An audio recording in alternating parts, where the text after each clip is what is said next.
What's up? Bah humbug. Merry McFucking whatever, and a Happy New Year. Or if you don't celebrate New Year at this time of year, then Happy Monday, I think. Anyway. I'm not going to do another rant about Christmas this year, because I did one last year, so if you want to hear me bitch about it, then go to that one. This time I'm going to kind of babble on about something I was reading about one time. And it was in a book by Carlos Castaneda, and he was talking about what his mentor told him once, and that he had to abandon the human form or lose the human form in order to kind of forward his path towards knowledge. And that's a pretty big subject, and it's kind of circular, and but I guess maybe we'll start sort of at the self. And I don't necessarily mean the body that we walk around in. I mean, more importantly, the self that body seems to contain. I would posit the idea that we have an energetic self, or some sort of cohesive energy form that is the seat of the self, the soul, if you want to use that sort of word for it.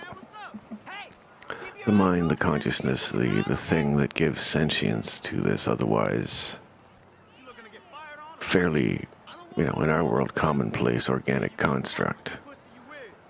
I mean, there's other things. There's dogs and monkeys and octopi and hippopotami and shit like that, and they're nothing like us, but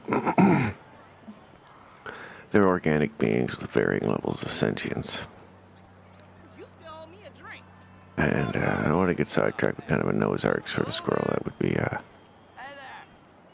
fuck, too late. I watch people play tennis. Is anybody playing tennis? So, anyway. This self, this conscious being, this energetic self,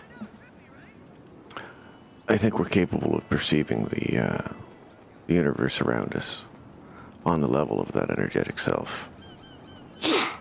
I think it's something that takes practice, and it, in a way, is innate within us because, if we're going to follow at least my beliefs, and I'm not trying to impose them on anyone, it's just what I think, the way I think about the world.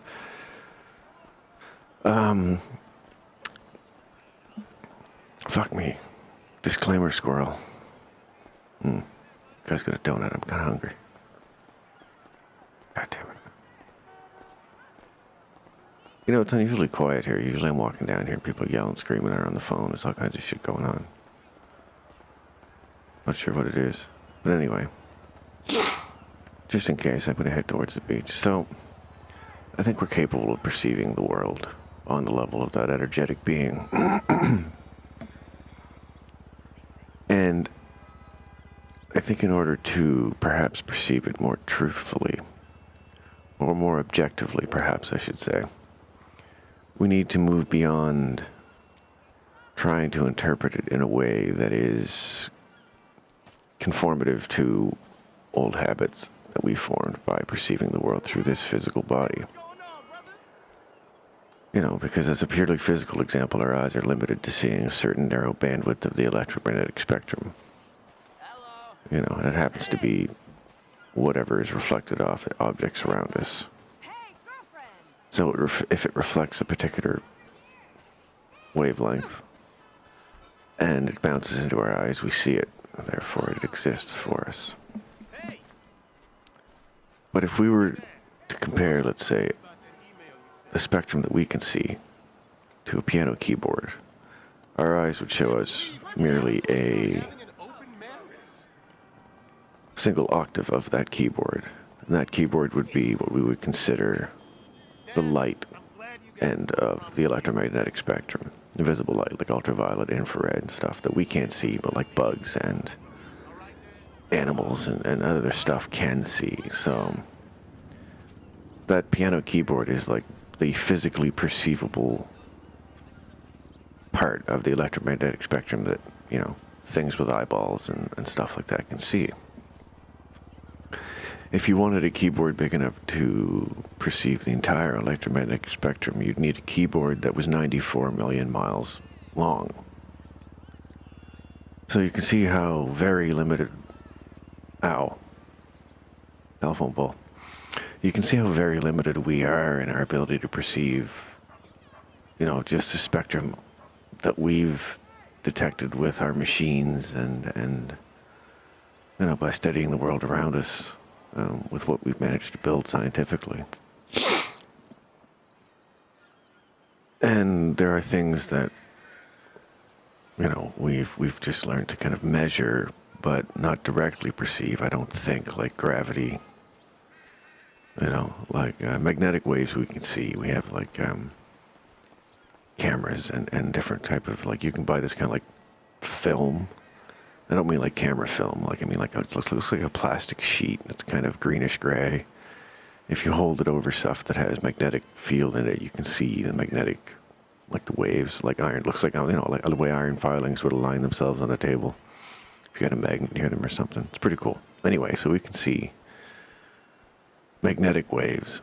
And I'm getting fucking sidetracked because, like I said, this is kind of a sort of a fucking convoluted topic. You know, that reminds me. I read a statistic or heard a statistic somewhere that said that more people die from taking selfies every year than people die from shark attacks. So statistically speaking, taking a selfie is more dangerous than, or more likely to get you killed than being eaten by a shark. Fuck. Selfie squirrel. Alright. I'm gonna stroll a bit and see if I can get back into the groove of what I was trying to say. So yeah, losing the human form. I think perhaps that can, in a way, mean trying to lose the habits of perceiving the world in what we've become accustomed to in a visible medium. And in the physical medium of touch and smell and taste. You know, and I could go into the whole fucking subatomic, kind of submolecular, quantum level, Planck length, how things don't really touch when you're touching them, blah blah physics shit, but I'm not in the mood and it's complicated. It's cool, you know, but that's for other channels with more kind of scientifically write shit down, script things kind of people. It's just a random squirrel about crazy shit I happen to think about when I get bored and go for a stroll. What are you doing late? Anyway, part of that I think too is, you know thyself when you go into these things. Obviously, if you're perceiving something in a way that you've never ever perceived it before, your brain, tricksy little bastard that it is going to, I don't know, I guess overlay something in a way that makes it more understandable. You might perceive something as, oh God, I don't even know what. Try to delve into dream imagery this way, because in a way it's sort of, well, I guess back to like the fucking mind spiders thing that I was talking about. To me, it had kind of an octopoidal? It looked like a fucking octopus, you know, crazy space octopus spider thing. Of course, I don't believe that it was whatever this thing was I saw when I was all gooned out on mushrooms one time. I can't wait to go home and explore. But that's how my mind interpreted it, because perhaps it had a form It was amazing. The blonde one that was reminiscent or mirrored a form I had seen before in something like an octopus. And speaking of which, is a good kind of an example of the different way in which things are perceived. A dog, most dogs, like, you know, in the canine species, their sense of smell is so much more developed than ours that they get as much information about the world through their nose as we get through our eyes. And imagine, if you will, trying to perceive the world as a dog, where smell is probably as important or more important than what your eyes are telling you. Or perhaps an octopus that has something like 80 or 90% of its kind of brain distributed out in a ring around its, like where its arms attached to its body and down into its arms. So most of its thinking and processing power is done with its kind of arms / tentacles. and it kind of pokes around and feels the world that way in a very touch-centric sort of realm of perception. It has eyes, and as far as I know, octopi have pretty good vision, but perceives the world in a totally different way. Bees see ultraviolet, so again, they see the world in a different way. Hello? Who knows what else? Birds can perceive magnetic fields, so they navigate that way. We don't know how it appears to them. How does their mind interpret it? Is it a sensation? Do they see magnetic field lines?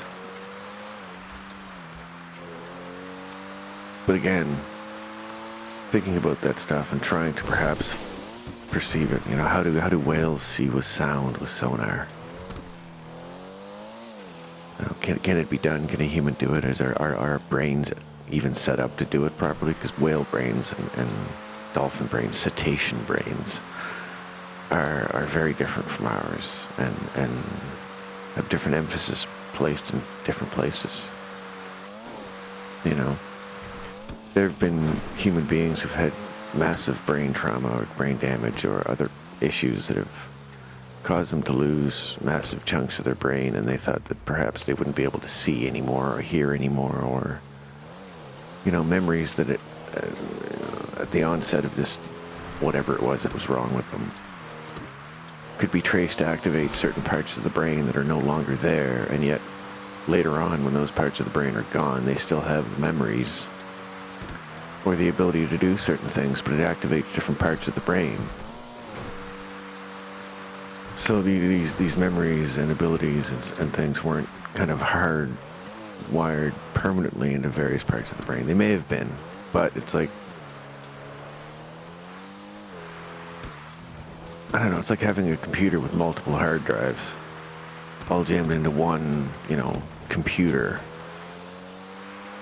They're all hooked up to the internet and cloud saved, and the cloud saved identity is you, your soul, this energy body. Fuck me, I get sidetracked with a brain damage, Squirrel. It's interesting stuff. I can't remember where I get all this crap. I just read constantly. Anything I have happened to find, I'll go into the New Age section of the bookstore every now and again and pick up the craziest thing I can find. That sounds kind of down my alley, and then I'll go into the physics section and find a book that kind of seems to parallel, in a scientific way, sort of where those thought processes are leading to.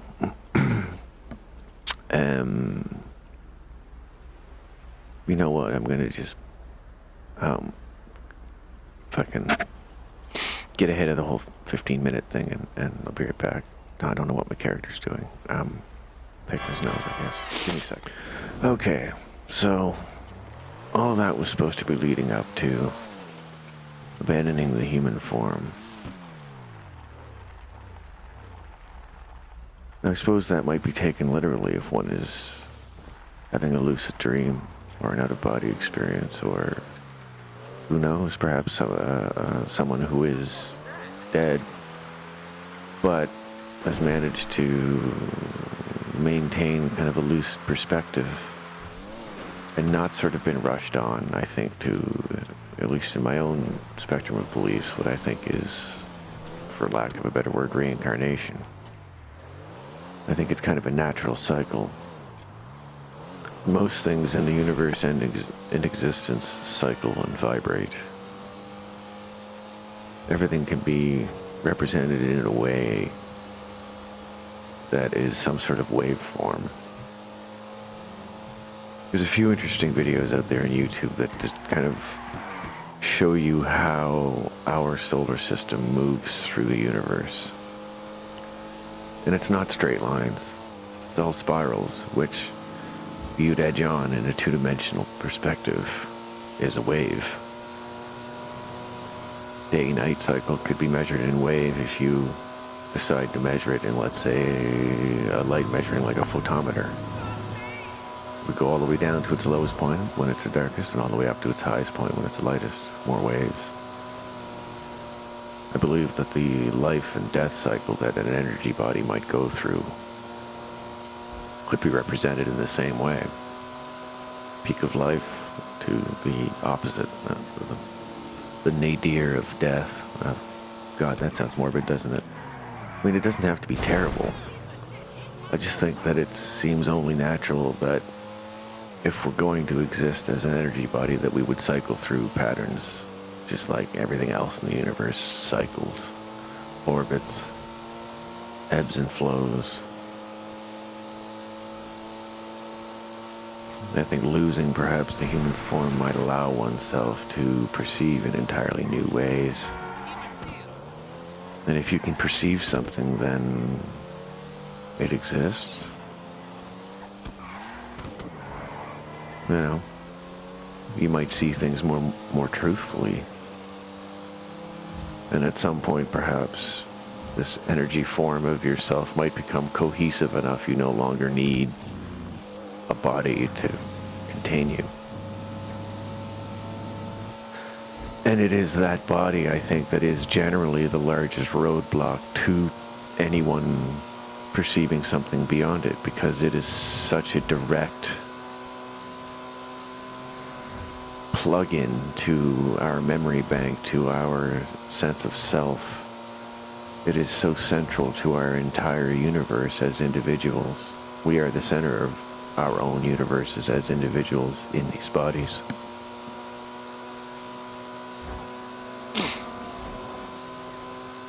I think perhaps our fear of exploring what happens outside of these physical shells may lie from the fear of not wanting to find out that perhaps there's nothing there. You know, that perhaps people like myself are deluding themselves or trying to convince themselves that there's something other to find a sense of comfort. Well, I'd be lying if I said it didn't bring me a sense of comfort to believe that there is something. You know, I think I've had enough strange experiences that there's definitely something there I can't completely explain. Nor is it something that I can easily explain away after having spent a fair time trying to understand the scientific perspective on the world. And to some degree, you know, varying perspectives from a spiritual sense and a mythological sense. Try and find the common thread through all these things. And the most difficult thing along the whole path has been to try and not see it as the center of the universe looking outwards.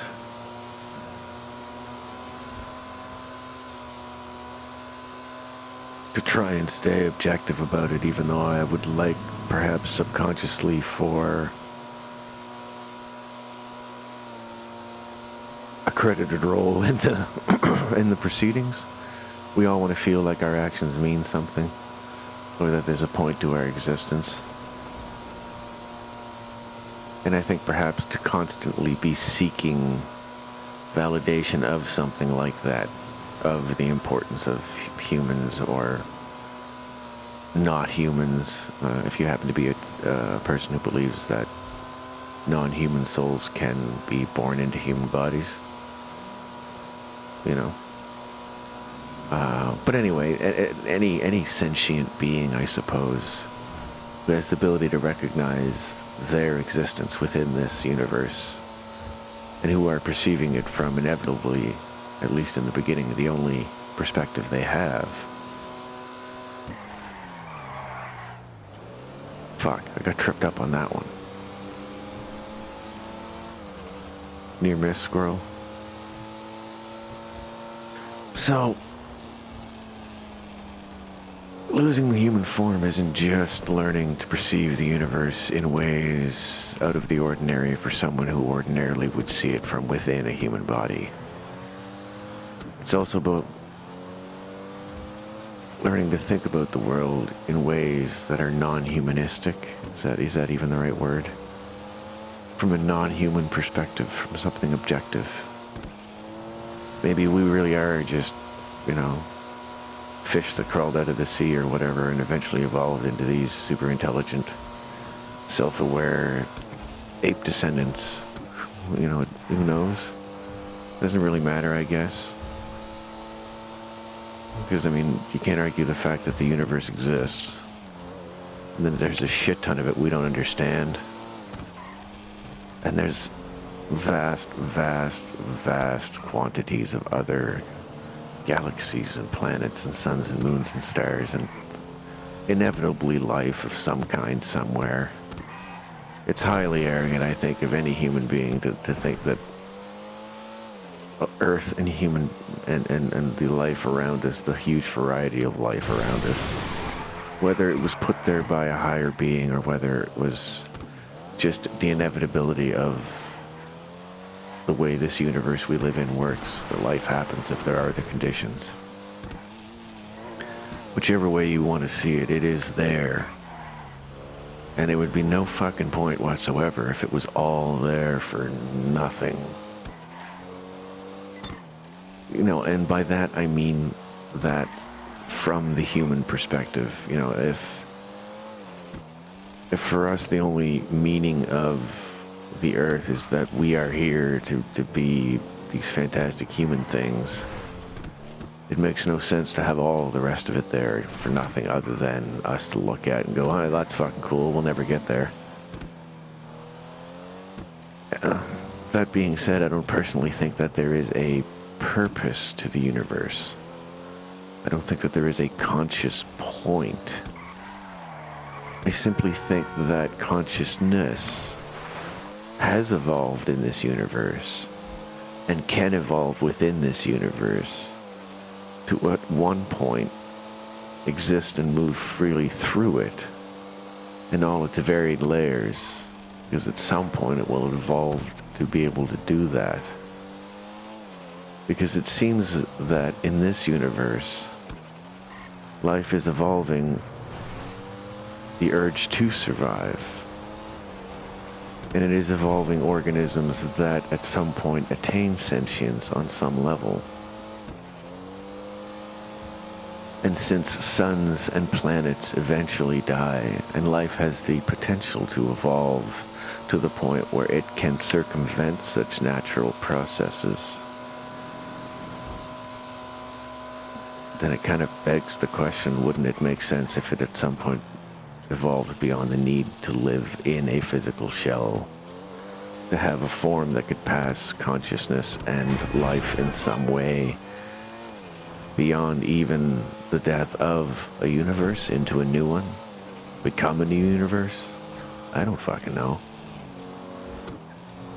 And that's kind of where the thought gets broad enough and vague enough that I don't have the slightest clue where to go with it. So it's probably a good idea for me to call it. That's what I'm gonna do. Pull over here in the dark so you can see my lovely blinking holiday hat. Isn't that just sickeningly festive? Anyway, bah humbug. Be excellent to one another. Don't stop thinking. And have a good one.